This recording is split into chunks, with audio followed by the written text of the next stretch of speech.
সর্বোচ্চ চেষ্টা করার পরেও দেখবেন, সর্বোচ্চ চেষ্টা করার পরেও দেখা যাবে দিন শেষে আপনি অপরাধী হয়ে বসে আছেন।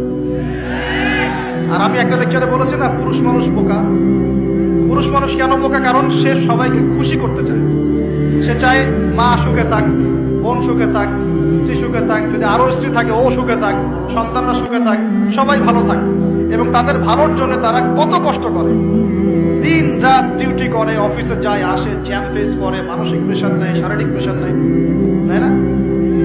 অথচ এই কষ্ট কিন্তু মহিলারা বোঝে না। বোঝে? সবাই বোঝে না। আছে অনেক ভালো স্ত্রী আছে, কিন্তু সবাই কিন্তু বোঝে না। মনে করে যে পুরুষ মানুষ মনে হয় ভোগবাদী, খালি মেয়েদেরকে ভোগ করতে চায়। অথচ অথচ সবাইকে সুখে রাখার এই চেষ্টায় একজন পুরুষ দিন শেষে নিজেই সুখী হয় না।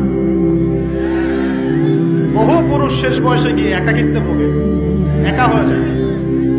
এই জন্য বলছি, ফ্যান্টাসি বাদ দেন। ফ্যান্টাসি বাদ দিয়ে হালাল রিজিক হয়েছে, একটা নেককার পরহেজগার মেয়ে দেখে বিয়ে করে ফেলেন। ব্যাস, তাকে নিয়ে দুনিয়ার ছোট্ট জীবনটা কাটিয়ে দেন, আর জান্নাতে তো হুড় করে অপেক্ষা করছে।